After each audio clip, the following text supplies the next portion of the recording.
અમરેલી રાજુલામાં જોલાપરી નદીમાં એક કાર તણાઈ અને એકનું મૃત્યુ પણ નીપજ્યું। જ્યાં આ ચોંકાવનારા સમાચાર આવી રહ્યા છે। પહેલા જ વરસાદમાં ઊંટિયાથી રાજપરા વચ્ચે બ્રિજ પર આ દુર્ઘટના ઘટી ગઈ। બ્રિજ પર ભૂવો પડવાને લીધે કાર નદીમાં ખાબકી ગઈ। વહીવટીતંત્ર દ્વારા ભારે જહેમતે કારને તો બહાર કાઢી લેવાય, પણ થોડીવાર પહેલા જ કાર ચાલકનો મૃતદેહ પણ મળી આવ્યો। જેસીબીની મદદથી સ્વિફ્ટ કાર બહાર કાઢવામાં આવી હતી, પરંતુ એક વ્યક્તિનો મૃતદેહ પણ મળી આવ્યો છે।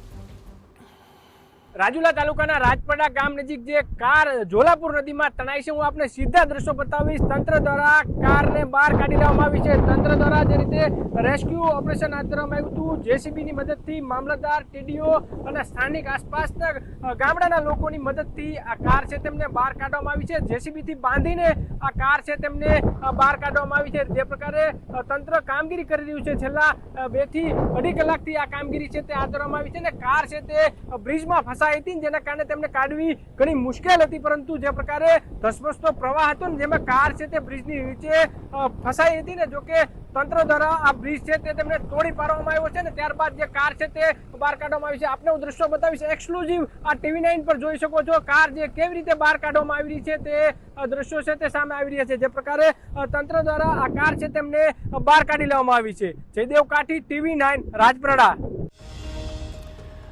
બ્રિજ પર ભૂવો પડ્યો અને તેને કારણે આ કાર નદીમાં ખાબકી હોવાનું પ્રાથમિક છે અનુમાન। કાર ચાલક સાથે અન્ય કોઈ પણ સવાર હોય તેવું હાલ તો સામે નથી આવ્યું, પરંતુ આ કાર ચાલકનો મૃતદેહ મળી આવ્યો છે, જે એક દુઃખદ ઘટના સાબિત થઈ।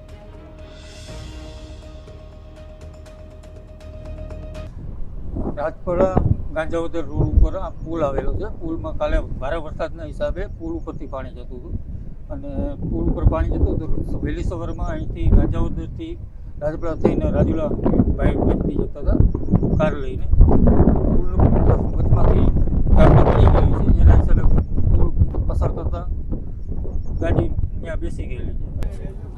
આ બનાવ સવારમાં વહેલા 6 વાગે બનેલો। તેમના ભાઈના ઘરે અહીંયા ભગવાનભાઈ સૂતેલા અને સવારે વહેલે એના ઘરે પરત ફરતા અને પાણી હોવાના કારણે ગાડી એની ફસાઈ ગઈ, બ્રિજ તૂટી ગયો હતો। એટલે બીજી તો ઘટનામાં વધારે તો કંઈ ખબર નથી, કેમ કે વહેલી સવારે 2-3 જણા હતા।